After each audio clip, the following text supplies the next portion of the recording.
If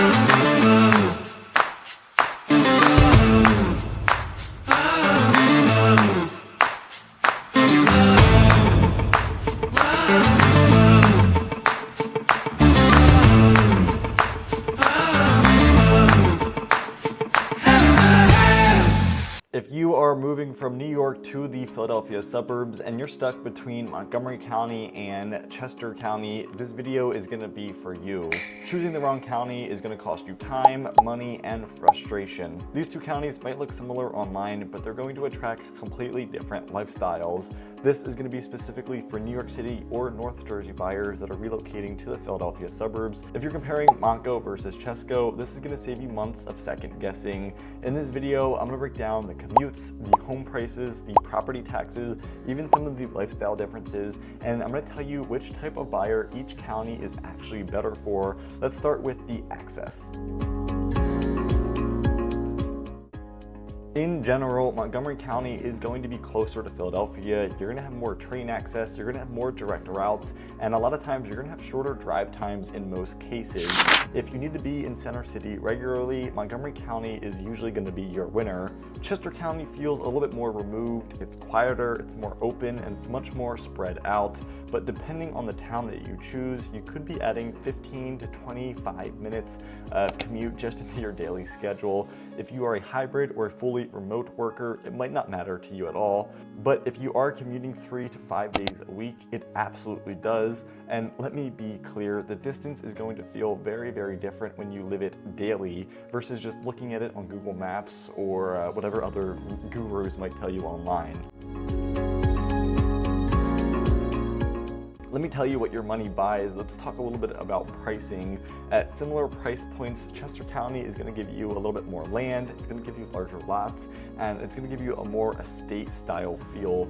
Montgomery County, especially parts like Lower Merion and parts of the main line, it's going to command a premium for pricing and location. And here's an example, a $500,000 house in Lower Merion, it could get you a really beautiful home. You might be on a tighter lot, but that same $500,000 house in parts of Chester County, it could get you much more acreage and much more privacy. So the real question is going to come, do you value proximity and prestige, or would you rather have space and more breathing room? And neither is going to be wrong. I mean, they're both going to attract different personalities. So if you are relocating from New York City and you're trying to narrow this down before driving out to tour some of these houses, I help out-of-state buyers compare Montco and compare Chesco strategically, not emotionally. And there's actually going to be a relocation guide linked down below in this video. You can download that, and you can even schedule a free strategy call directly with me. You're not going to want to base this decision off of Zillow photos alone.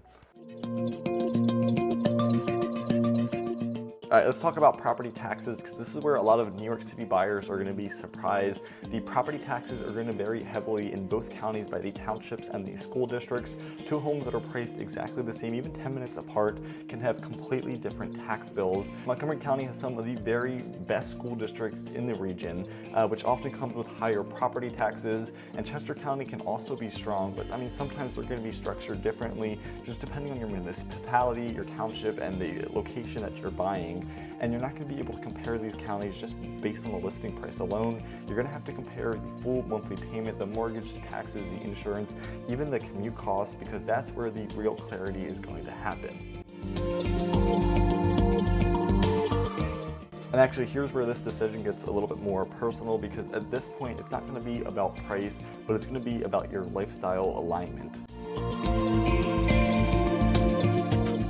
Montgomery County is going to feel much more traditional suburban. It's going to have established neighborhoods. You're going to have a strong mainline presence. You're going to have a much more density and polished communities. And on the other hand, Chester County is going to feel more like a countryside. You're going to have more open space. You're going to have a lot more horse properties, rolling land, and just an overall quieter environment.